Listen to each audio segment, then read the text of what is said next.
Halo, jumpa lagi dengan saya Mas Agus Darmaji di seputar Venan. Di chapter kali ini saya akan membahas tentang mobil selendangan. Karena kemarin ada yang tanya, Bang, tolong dong di detail mobil selendangan itu yang seperti apa. Oke. Artis selendangan sendiri di sini banyak ya, aku bilang ya.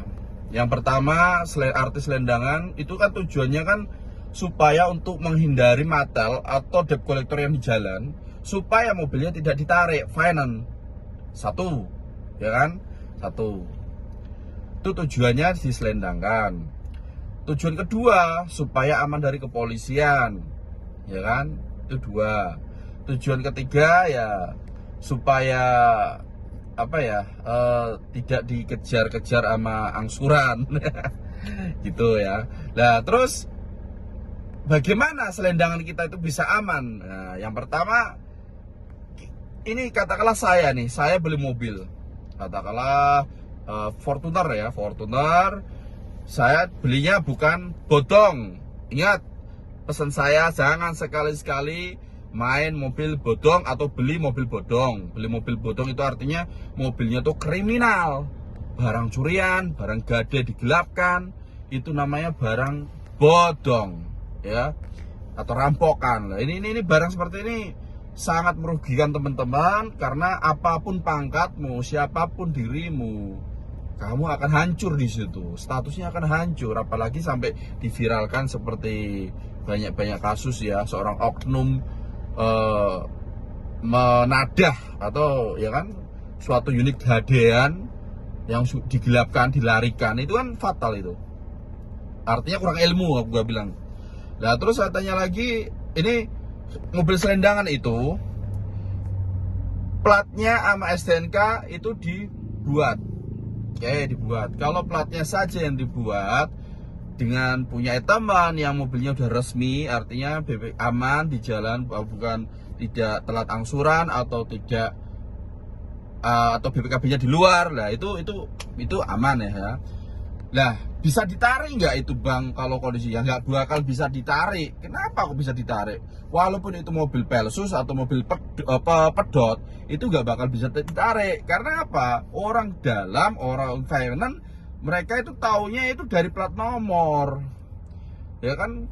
Di pinggir jalan mereka ngecek nopol kayak gini. Kalau nopolnya nggak masuk, artinya nggak merah ya, dia nggak bakal ngejar, ya dilupasin seperti itu. Ya kan? Lah, untuk selendangan sendiri ya, itu memang ada sebagian orang yang pintar bikin sampai STNK-nya ya. Nah, sebenarnya kalau kita ganti plat itu masih aman dalam di jalan, atau misalkan ada apa-apa dengan di jalan terus bersangkutan dengan kepolisian, itu masih aman lah ya. Polisi pun nggak berhak untuk ambil itu unit. Tapi kalau STNK ini jelas ini palsu ya, di situ mengandung kriminal. Lah, itu mengandung kriminal, ya kan? Nah, jadi bagaimana Bang sebaiknya kalau kita selendangan tapi nggak ada apa kriminalnya gitu ya? Otomatis STNK kita duplikatkan aja. Nah, artinya kita kenal yang kita selendangan, oh mobilnya sedia, bro aku pinjam STNK kamu. Oh, tak fotonya dulu, tak duplikat. Nah, tapi pengajuannya nanti yang mengajukan temanmu, mungkin bayar ke Samsat berapa, ya kan? Otomatis kan itu dalam satu kota atau dalam satu Indonesia itu ada satu mobil, satu STNK, dua mobil, kan seperti itu. Nah, ini aman selama barangnya bukan mobil bodong. Ingat ya, bukan mobil bodong. Kalau barangnya Pelsus atau pedot, ini masih aman Sulaiman. Saya bilang aman, sangatlah aman. Nah, terus bagaimana Bang kalau misalkan kita buat kayak gitu, adakah resiko di jalan? Nah, pertanyaan seperti itu. Resikonya di jalan, misalkan kamu nabrak, akhirnya sampai berurusan dengan kepolisian. Otomatis ini pihak kepolisian akan minta surat-suratnya, data-datanya, seperti itu. Ya, ini pasti buat jadi pemikiran teman-teman. Kalau itu mobilnya atas namanya saudara, ibarat mobilnya kau beli, ya toh, tapi angsurnya telat, ya itu kan mobil Pelsus berarti. itu aman, ya, itu aman. Polisi pun hanya menyita sementara, selama atas nama ada, dia datang, bisa diambil, selesai urusan. Nah, tapi kalau statusnya mobil pedot, ini atas nama. Nah, kalau atas nama sudah nggak bisa dihubungin, itu artinya kan pedot ya. Begitu mobilnya kecelakaan, terus disita kepolisian, nah kembali lagi, yang bisa ambil siapa di sini? Yang bisa ambil hanya orang finance dan atas nama. Nah, bagaimana kalau atas nama ini kita nggak bisa menghadirkan, ya? Itu jelas tetap akan disita pihak kepolisian terus. Nah, kita akan ditanya, ini mobilnya siapa, Mas? Oh, itu koper kredit bawa tangan, Pak. Lah orangnya di mana? Suruh datang. Nah, nggak bisa. Nah, kalau ini kelamaan di kepolisian, ya, polisian, memang sebenarnya polisi nggak berhak itu nyita. Dia hanya sebagai BB, oh melakukan kecelakaan ini dan ini, ya toh. Nah, di saat urusannya udah selesai, itu bisa diambil sebenarnya. Nah, tapi karena kita itu bukan seorang atas nama atau kita nggak bisa nembusin atas nama, otomatis disita. Nah, mau nggak mau, pihak polisi yang pintar, cerdas, dia akan telepon finance. Ya, mungkin seorang polisi dia punya relasi luas lah ya. Seorang debt collector, tolong dong cek Inopol ini, cek nomor rangka ini. Nah, begitu dicek, oh ini masuk leasing ini, finance ini. Teleponlah orang internal finance.